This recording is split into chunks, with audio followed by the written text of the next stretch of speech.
வெயில் காலம், ஆதவன் உக்கிரம், கொஞ்சம் ப்ரிகாஷன்ஸ் தேவை. நிறைய தண்ணீர் குடிக்க வேண்டும். நிறைய தண்ணீர் குடிக்க வேண்டும். நிறைய தண்ணீர் குடிக்க வேண்டும். 3 முறையாவது சொன்னால்தான் ஞாபகத்திற்கு வரும். உடலில் நீர் இம்பேலன்ஸ் ஆகாமல் பார்த்துக் கொள்ளுங்கள்.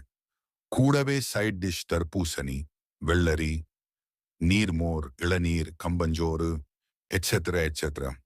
வயதானவர்கள் அதிகம் வெயிலில் அலையாமல் இருப்பது உத்தமம். தேகாரிக்காமல் பார்த்துக் கொள்வது நலம். பொதுவாக காரம் அதிகமுள்ள உணவுகளை வெயில் காலம் முடியும் வரை குறைத்துக் கொள்ளுங்கள். Specially fast foods. Coffee, tea குறைத்துக் கொள்வது உத்தமம். அதற்கு பதிலாக தர்பூசணி, வெள்ளரி, கிளறவும் பார்க்காமல் வெயில் நேரத்தில் சாப்பிடலாம்.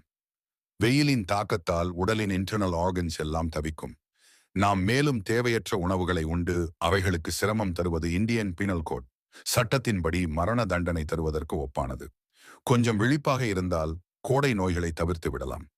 சிறு சிறு உபாதைகள், யூரினரி இன்ஃபெக்ஷன், பாயில்ஸ் எட்செட்ரி போன்றவை நீர் சரியாக அருந்தாததால் வரலாம்.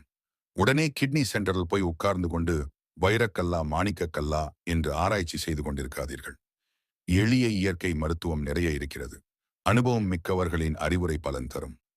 நல்ல ஹோமியோபதி டாக்டர் இருந்தால் இணைந்து கொள்ளுங்கள். கோடை தொந்தரவுகளை நீக்க எளிய மருந்துகள் பல உண்டு.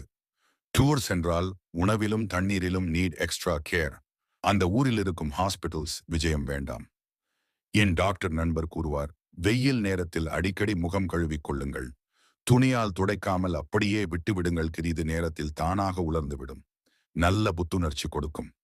சிலருக்கு வெயில் நேரத்தில் கண் எரியும். ஒரு கோப்பையில் நீரும் கர்ச்சீப்பையும் பக்கத்தில் வைத்துக் கொள்ளுங்கள்.